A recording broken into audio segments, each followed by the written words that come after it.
Music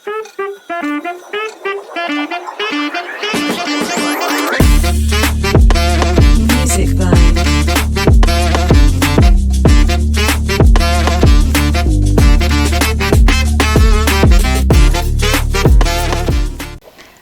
Namaste, Deshvaani viewers. I'm so excited to have you in this episode because today I have an extremely special guest. When I say special, he's been living in Sweden for the last 66 years and landed in Sweden only when he was 21 years old. And I have Radmon ji with me today. Hello, sir. Hi. We are so happy to have you in our Deshvaani podcast. I'm happy to be here. Yeah. I think it's an extremely good privilege that we get to learn so much. We're looking forward to that today. We get to learn from the rich experience you have while you just landed here as a 21-year lad up until now and the overall experiences that you've had. It's been a long time here, yeah. Yeah. It's now we see that Sweden is really having and taking part in all the emerging markets, the industry, it's an industry leader in many aspects. It's becoming a multicultural hub. But how was it in the days to come? And we will have all of that in today's podcast. But most importantly, let me start with, who is Radmon ji?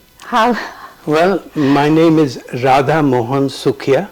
Yeah. And to make it easier for the Swedes, I was called Radmon as a short of Radmon Sukhia. And that has been the name which I use on practical purposes. Yeah. Officially, of course, the whole name comes up. Yes, I know, and there were references from so many of our friends here who referred you by Radmon. So, how did you land in Sweden several years back? Because even now, Sweden is not that common. It's becoming a common destination for, IT workers from India and several other workers. But several years back, how did it happen to you? I imagine, I remember that when I came here, we talked about 7 or 8 Indians in this country. Oh. And this was in 1959. How I came here, when I was in the 3rd year in Agra University doing my engineering, I had a friend and his father was a diplomat. And he was just moved from US to Sweden. So we wrote to him, send us a list of companies which can be interested in India or those who were already existing in India. And they sent us 16 companies. So both of us, we decided that we should like to go to Sweden for a year or two of practical training after our degree. And we wrote to these 6 companies, all these companies, but 6 of them responded. And they said, write to us, contact us immediately after you've got your degrees, and we are interested to have you here. How lovely. So there was a huge need. Yeah, and my friend, because his father was in Stockholm, so he chose Sandvik in Stockholm, and I chose Kockums in Malmö. And the interesting thing is that they were so keen on having engineers, educated engineers, because they needed this was the post-war period, and they lacked engineers and workers, so they were happy to have me here. And they sent me my working permit by post, so I had it in my hands when I entered Malmö. So you're all secured. Can you imagine? This is extraordinary. And I remember that when we entered the office of the in Malmö, they all were very surprised to see this document. Yeah. And they all read the document and smiled and said to me, "Welcome to Sweden." How lovely. Can you imagine this being done today? No. No. It's becoming more of a rat race as of now. Yeah. It's the same situation. It was the need of Sweden at that time to get workers and engineers. And of course, they got a free engineer without Who having was ready to come and, anything on them. Yeah, exactly. They didn't have to go specially and interview people and bring them. Or spend money on my education. Yeah, exactly. It was, so you come from Agra then? I come from Agra, from a small community there, which is based on the faith called Radhaswami. Okay. And it's a small community which has, they have their own welfare, they have a hospital, they have schools, and they have a university. I was educated it's all in, there. It's like a township. It's a small township, yeah. With their own agriculture as well. Big agriculture unit. Okay. So, it's quite special. And that's where I got my engineering degree. Okay. And how was your childhood like? Like, I'm very eager to know, because it looks like you like to experiment, you like to try out new things, come out and make things happen. That's how we know you. You know, the childhood shapes a lot, definitely, and I'm quite... Because this was a gated community. Yeah. So it was a very secure community. So we moved around without any dangers. So we could cycle all around the place. We've got our friends, and we played football and we played cricket, and it was a very secure childhood. My mother was a professional educator. Okay. And I think my parents brought me up to study in the future. Yeah. And there was no choice at that time. You had to study. And so it was a very secure and good future, good childhood I had. Yeah. Yeah. Good education, free, safe environment. Yeah, and, safe environment, good education. I mean, I would say good surroundings as well, right? My mother, she did her teacher's training in London. So I was always aware of England, so to say, at that time. Yeah. So my aims at that time were to sort of go out sometime. Yeah. And this is what happened. Yeah, fantastic. I mean, our parents definitely have a huge role in shaping the kind of person we become in the future, and I'm sure that you've got all that from your parents, both your parents. Absolutely, and especially the idea of the whole world. I'm open to the whole world. Yeah. And this is how my career has developed as well. Yeah. So not restricting yourself to that place, that culture, but you were more like opened up and embraced the different cultures and thought from people's perspectives, I think. I was curious. I was educated the first 6-7 years in an Irish convent. Okay. So which also gave me English as a language. And that opened the doors a lot in my mind, that I could reach, I could go out. Yeah. And this is what I tried and planned in my mind. Yeah. I remember that when I was planning to go out after my engineering degree, I didn't tell my parents, because they would be a little restrictive. Okay. So when it was all planned, then I told them. And then I asked for their permission, and they gave me permission. How nice. So you decided the way forward for your life. I did. That is for sure. I did. We need to take the reins. I did. I did. Because to go and study outside at that time was not so common. No. And it was costly. Yes. So we had to plan for it. Yeah, but then you also studied here in Sweden when you came here? When I came here, I worked in Kockums in Malmo for a year. Yeah. And as an engineer, and also in Atlas Copco for a year. But I found out that I needed the Swedish technical language and the background of Swedish technique. So I thought that this is the time I can do my master's. And so I joined KTH. And it was interesting when I went to KTH, the first time, the professor said, "What have you done?" So I said, "I've done my Bachelor's of Engineering in Agra University." And his question was, "Oh, they have a university there?" So I was shocked that he didn't know that we had universities in India. Yeah. But then he opened the whole doors, Yeah. so I could study whatever I liked as a special student. How lovely. Because so little was known at that time. I can imagine even now there is some lack of information about India and how far India has come. But still the days were too different, I would say. The general public which is of the age 50 plus, 60 plus, they are not aware of India so much. No. And they still have the feeling of old, poor India, Exactly. where the cows were on the street and that sort of thing.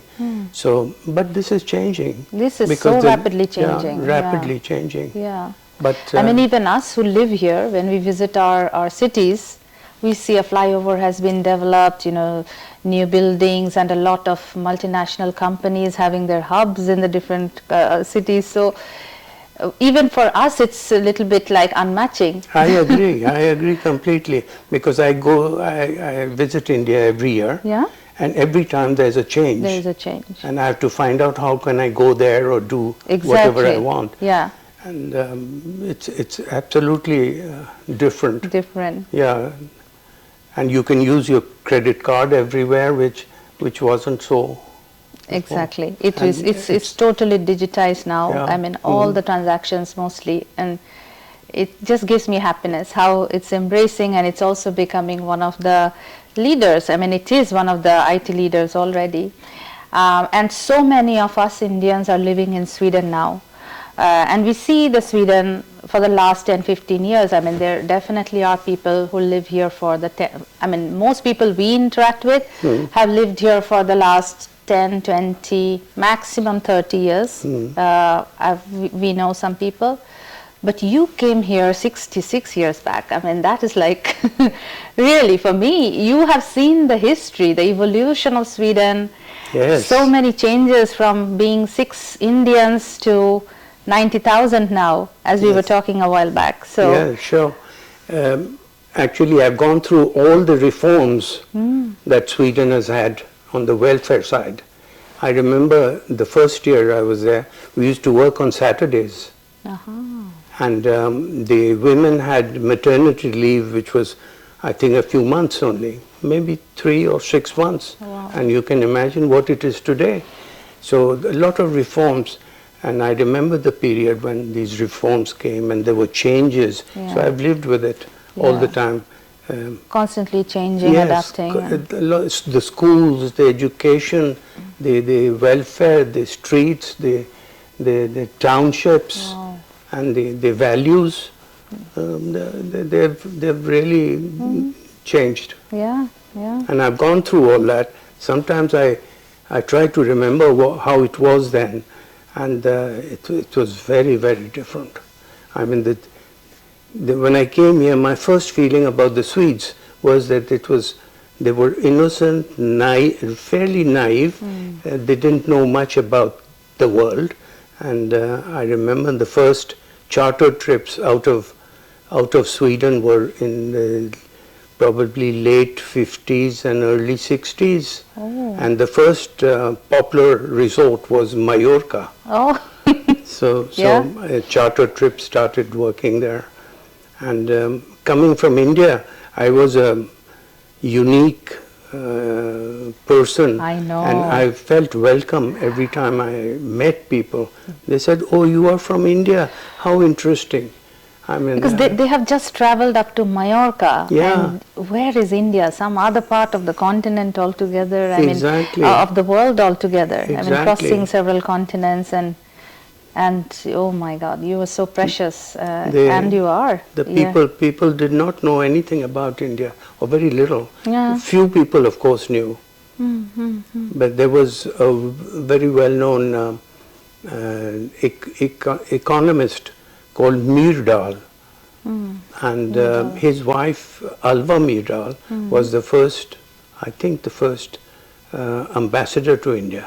Okay. after we became a republic. Oh, oh. And so things started happening there, but very little. Wow, you've seen it from the start. I mean, India and Sweden's ties, I would say, or the cultural ties.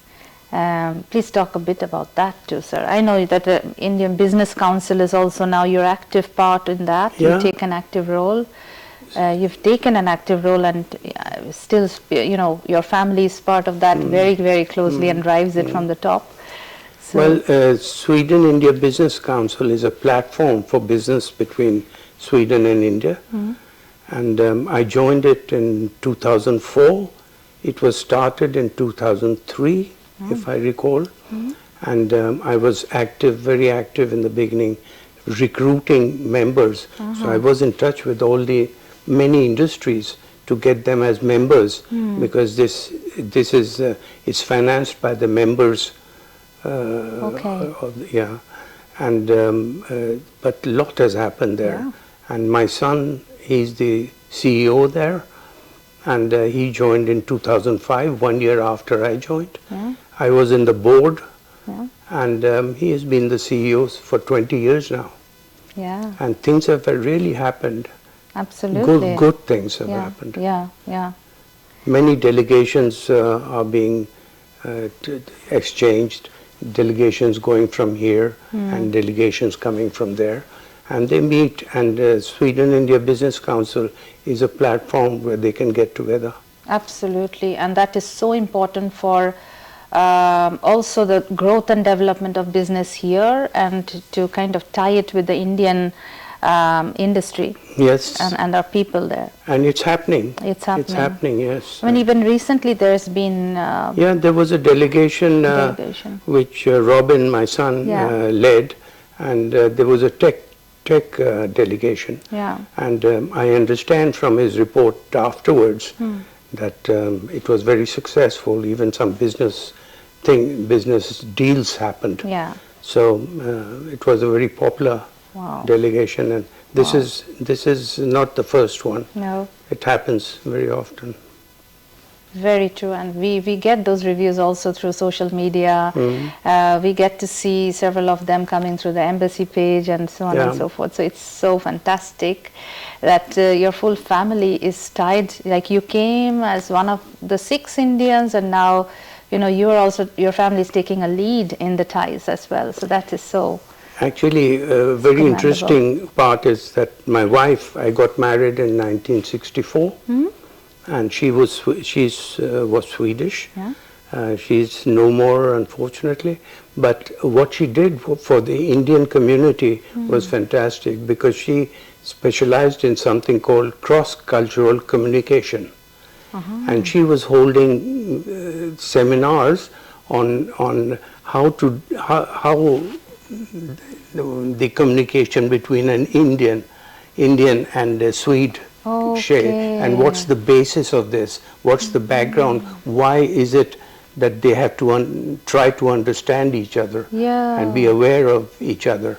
So this was a regular education, and she'd learnt a lot. I mean, communication is the key to integration, I think. Exactly, and she went to industries, and even I remember even Foreign Office, I think, sometime had her lectures, and the hospitals, because there were so many migrants in Sweden, and they had to learn to communicate with the Swedes, and handshake, like SFE for now. We are learning Swedish through that organization. I mean, so there was a need identified by the government to do that. I'm sure, and that is so important, and so many people learn the language to integrate with the Swedes. And Sweden also has this bilingual schools now, and every school has some form of English embedded. So that's like the common. And also, I think the best part in the schools that are now is also that they embedded mother tongue as one of the important subjects. I see. Yeah. That's interesting. Yes. So even if there is one child who is of a specific language, they arrange a teacher for that child. Yeah, I remember now when we came from Iran, the family, and my children went into They were asked whether they should have a local native language. Oh. Yeah. You also lived in Iran then? We lived in Iran for 4 years. Yeah. I worked for Atlas Copco there, and I've worked for them in Saudi Arabia for 2 years. I've been also working in England and Belgium for 2 years. So I've been about 8 years outside India, and I've traveled the whole world for my work. So you've got such rich experience. It was so much travel that I decided to retire a bit early. Oh. Because it was just too much in the later years. Yeah. But then I think it's a fair thing. You've done a lot that people would do in those years, much more, traveling the world and working and try to integrate. I mean, your family was part of that, so it was a lot more than like 9-to-5 job. I think your home situation, and if I can just think of those times. My home was a multicultural center. Yeah. And every time people from outside came, they always were invited to my place. And this is one thing which my wife was very keen on. And she had a French English education. So it all worked out very well. So I am still a bit curious to know how the days in Sweden were when you came. Like now I see it's all modern, and you know we have all modern appliances. And how was it that time? You know, I usually think, how could I manage without a mobile telephone at that time? Yes. Know? And the television was introduced during, I think, late 50s. And I remember when how simple the TV programs were at that time. I remember some of the programs also. But life was easy. It was simple. The Swedes, as an outsider, you were welcome here. Yeah. And nobody sort of, there was no criticism in the political life. And I mean, Sweden has had a big history of taking in people who suffered from different countries. Yes. Like Hungary and Czechoslovakia, Chile, Iran. And so you've seen all that happen, like when they were at a distress. Yes, Sweden went, and it's well known for that. When they needed to come out of the country, Swedes were welcome. Yeah. And I mean, one shouldn't forget the Jews that Sweden helped to get out of the camps in Nazi Germany. Yeah. So Sweden was a very simple place, and I remember it was. People asked me, has it been very difficult for you to come here as a young man and live in circumstances which are so different to India?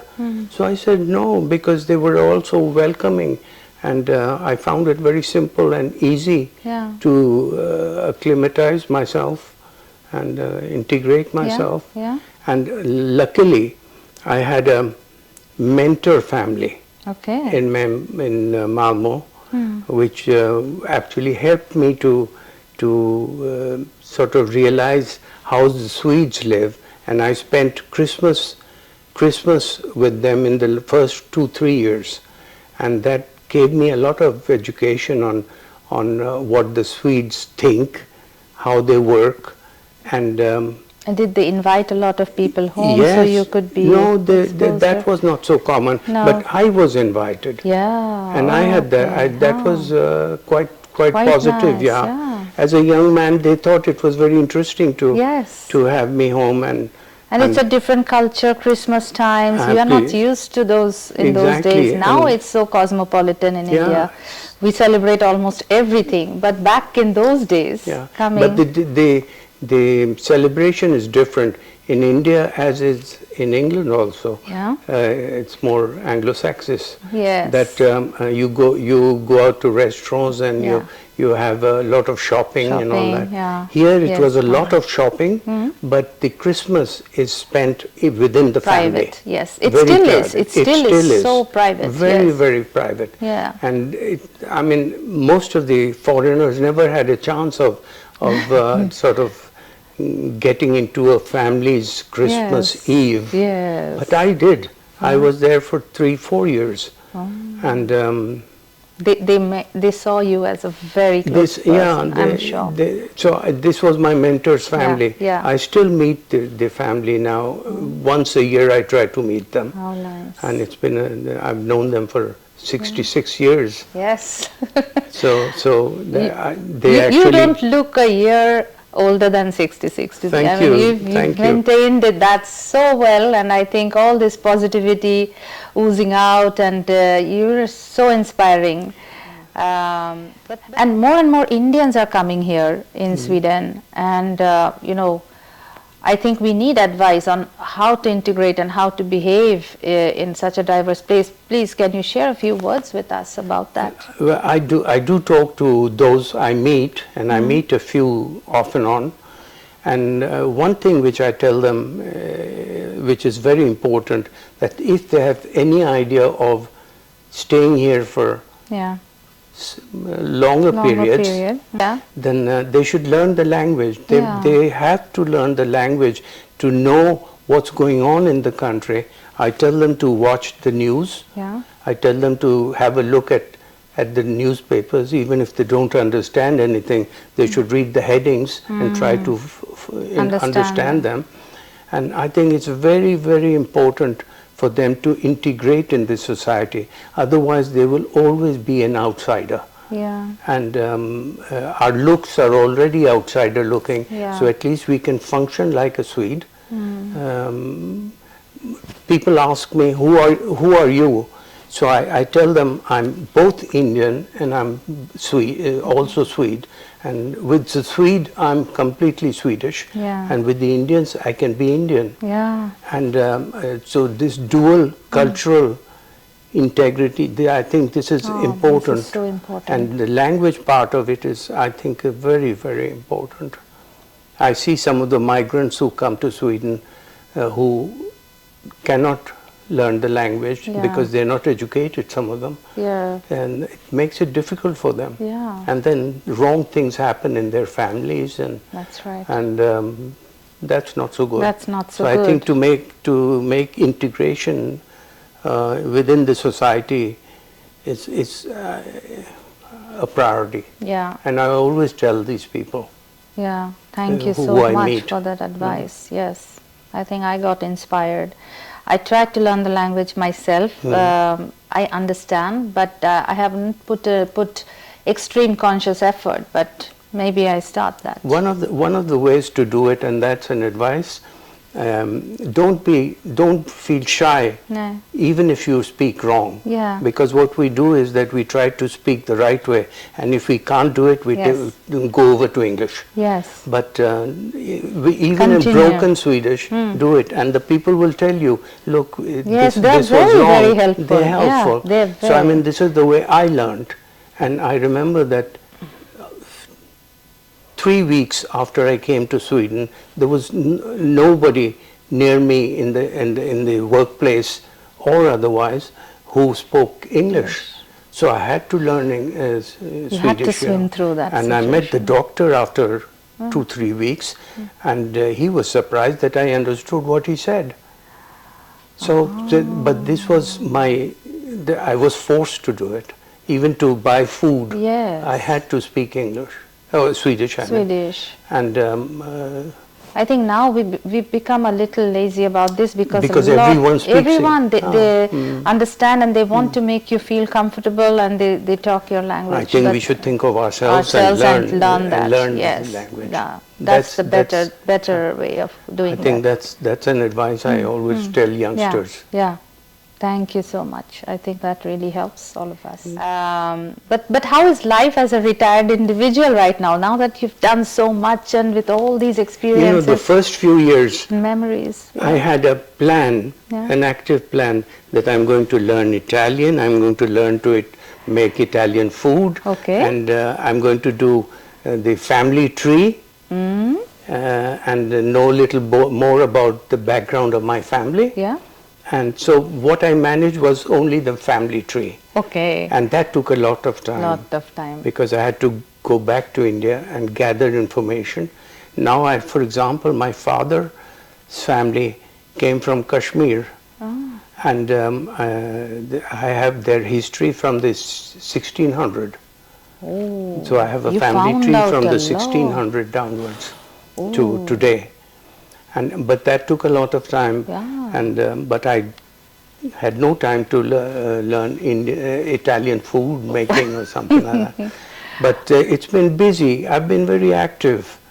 I've been active in SIBC. I played cricket at that time. I was the captain of the Swedish cricket team at that time. When was that? I think mid-60s. Okay. Mid-60s. And we used so to you carried the genes, cricket genes here. Yes, and we traveled to Holland and we traveled to Denmark. And for the tournaments? For the matches? Play against teams, Yeah. So, and now as a retired person, I play golf, but I have a lot of a couple of Indian families, and we meet very often. How nice. So it's a little going back to the roots culturally, yes, which I enjoy. Yeah, absolutely. And then you still have your opportunity to learn Italian and Italian food. Not only that, it's the important thing is that both my children and my grandchildren, they have their residences in Stockholm. Yeah. So I meet them very often. So family, social life, and my golf in the summer. How lovely. I travel in the winter. You are busy. you keep yourself busy no matter which phase of life you're in. That is super good. Interestingly, I just came back a few weeks ago from Uzbekistan, which I visited and was fantastic. You went for a holiday? It was for a holiday, and what I noticed was it is the mother of the Mughal culture which we had in India. Yeah? It all originated from there. Uzbekistan. So it was very interesting, nostalgic. Yeah, our Mughal history is still very strong in our history lessons back in India. Exactly, and I mean, just think of Babur came from Uzbekistan. And what he did in India. So I mean, the history, it's the mother of the Mughals' history. Yes. So that was very interesting to see his grave and that sort of thing. Nice. So you're visiting places. Oh yes, it's full of it. Tashkent, Samarkand, and Bukhara. I mean, these are historic places, middle of the Silk Road. Yes, fantastic. Yeah. So thank you so much, Radmon ji, for being with us here, ushering us with your presence and sharing so much. And we are quite intrigued, and we would like to again connect back with you if you agree, and learn other aspects that we couldn't cover in a small podcast like this today. It's been my pleasure entirely. Thank you, Sampurna. And this has been excellent. Thank you. Thank you so much. Thank you. Thank you.